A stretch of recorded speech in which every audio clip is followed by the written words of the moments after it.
The GOAT Drizzy Drake is not playing in this lawsuit that he has filed against UMG, also known as Universal Music Group. That's the label that him and Kendrick Lamar are both signed to. He is demanding to see Kendrick Lamar's contract details in discovery battle with UMG. Let me get into the article. So it says Drake's legal battle with UMG has intensified with new court filings revealing the extent to which the rapper's legal team is seeking access to internal UMG documents. They include Kendrick Lamar's recording contract with Universal, which Drake's lawyers argue is central to proving their defamation case. In a declaration filed in federal court on August 12, seeking to compel document production from UMG chairman and CEO Sir Lucian Grainge'S, Drake's legal team at Wilkie Farr and Gallagher detailed months of discovery disputes with UMG and demanded access to documents from the company's highest-ranking executives. The filing here obtained by MBW can be read in full here. At the center of the dispute in Drake's allegations that UMG had contractually authority over Kendrick Lamar's music and deliberately chose to release and promote Not Like Us, which Drake claims contains defamatory allegations about him.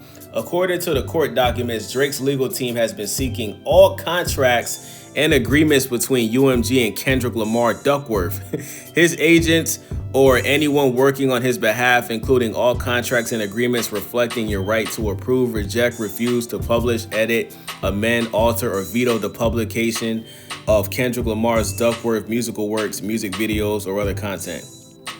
UMG produced heavily redacted Kendrick Lamar contract. The discovery battle reached a flashpoint when UMG produced what Drake's lawyers described as an incomprehensible version of Lamar's recording agreement.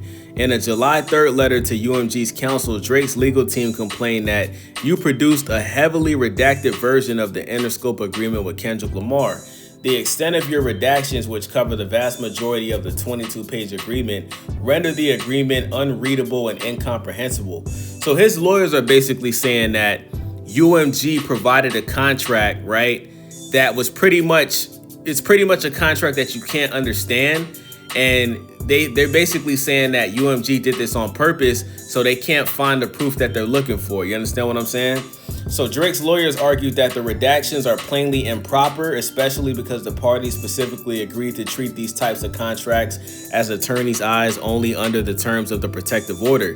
The legal team has now demanded that UMG produce an unredacted version of the document. So they're basically saying that UMG needs to produce a version of the contract where everything is understandable. Basically the same contract that Kendrick Lamar saw before he signed it, right?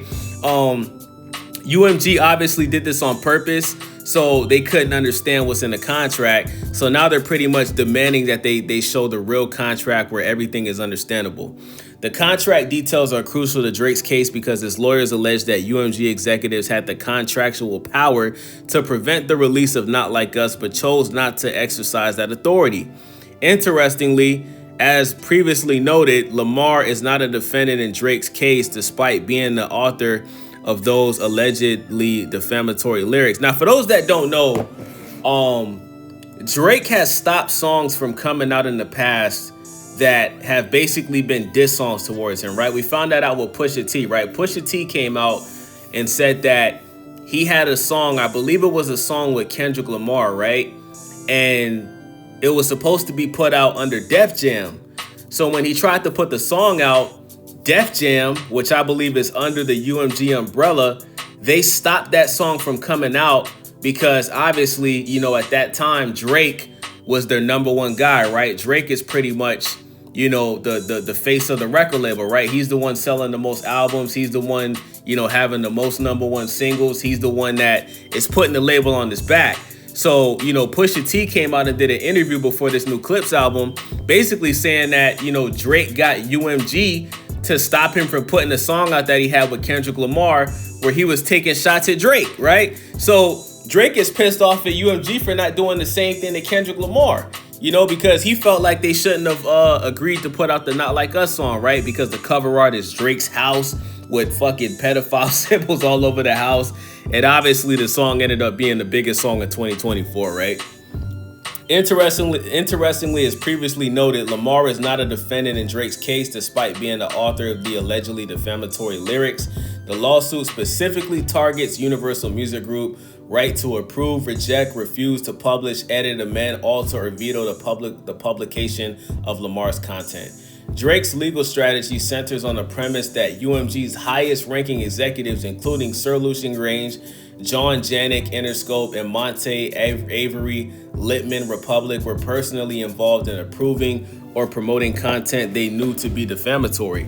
UMG has to date recited providing documents from these executives, initially claiming they were apex custodians exempt from discovery requirements. However, Drake's lawyers claim that UMG later abandoned this argument after being presented with case law showing there was no blanket prohibition on taking discovery from high-level executives in federal court. Both Drake and Lamar released their records via UMG through Republic Records and Interscope, respectively. In court filings, Drake's lawyers have argued that Lucian Grainge'S and John Janik were involved in the initial publication of Not Like Us, recording an image, while Avery and Monte Littman, as the president/COO and CEO of Drake's label Republic Records, failed to prevent their publication. Drake's team also alleges that John Janik is particularly relevant to UMG's decision to publish and promote the defamatory material because he was financially incentivized both to have Interscope surpass its annual projections and to have Interscope outperform Republic. Oh shit. So Drake is saying that this guy John Janik, he purposefully pushed that record to pretty much hit their quota to outperform Drake's label. Now think about this, right?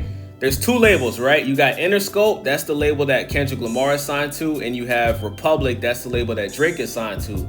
Both of these labels are under the UMG umbrella. So even though they're both under the UMG umbrella, they're still in competition with each other because both labels, even though it's under the same label, they both of those labels have to meet their quota, or people are pretty much gonna get fired or let go, right? So that's what Drake is alleging, you know what I'm saying?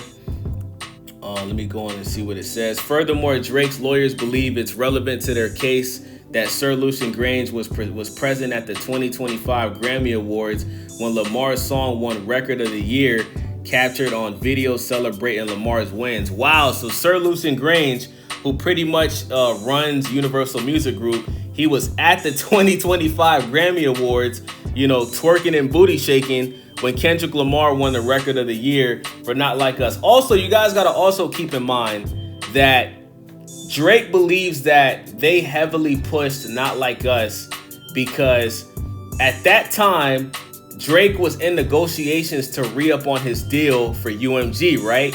And basically, Drake wanted close to $1 billion, right?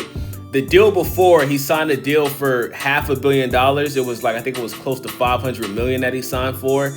And when he was in negotiations to re-up, he was trying to re-up for $1 billion, right? UMG did not want to give him that much money.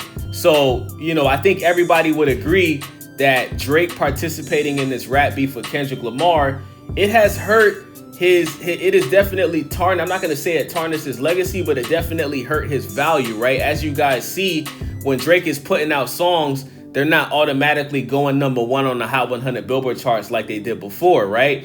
You're even seeing Drake do features with other artists. Just 2-3 years ago, if Drake did a feature with an artist, there's a high possibility that song goes number one on the Hot 100 Billboard charts. Now, it's still charting in the top 10, top 15, top 20, but it's not going number one anymore. So, Drake believes that, I think everybody would agree that, him losing the beef to Kendrick Lamar has definitely hurt, his reputation in the music industry.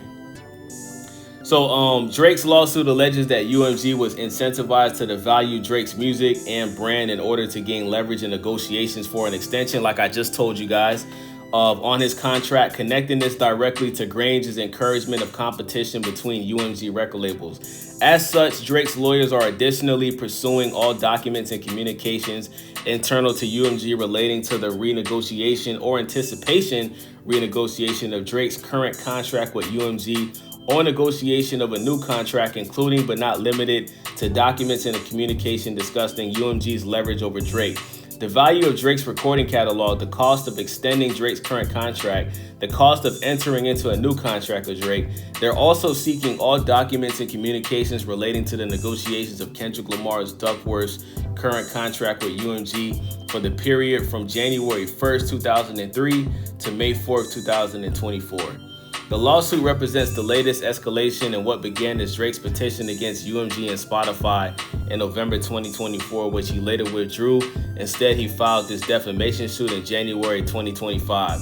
In his suit, Drake argues that UMG decided to publish, promote, exploit, and monetize allegations that is understood were not only false but dangerous. Anyway, that pretty much wraps it up, man. Drake, he's coming for all the smoke. He's looking for the receipts to prove that UMG pretty much orchestrated and promoted this beef for Kendrick Lamar to win. And we'll see what happens, man. Let me know what y'all think in the comments. I already know a lot of people is gonna come at Drake's neck. They don't like the fact that he's filing a lawsuit. But to the people that don't agree with what Drake is doing, I just want you guys to look at it from this perspective, right? Imagine if you put the label on your back for the last 15 years, right? You were by far as record sales and having #1 singles and single sales. Imagine you put a record label on your back. Like, you literally stop a record label from going out of business potentially, right? And you give them multiple platinum albums, right? Multiple #1 songs. And you're in negotiations to re-up on your contract where you can potentially get paid $1 billion. And they purposefully put money behind another artist who's in the same music category as you. And they pretty much, try to push this guy to destroy your career or end your career or slow down your momentum, right? And think about this, guys. Kendrick Lamar, he puts out an album every 3-4 years. Drake drops music consistently every year for the last 15 years, right? Even if he doesn't put an album out, he's doing features.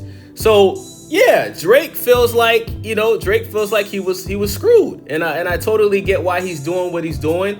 And if he can win this lawsuit, he's going to get paid an extreme amount of money.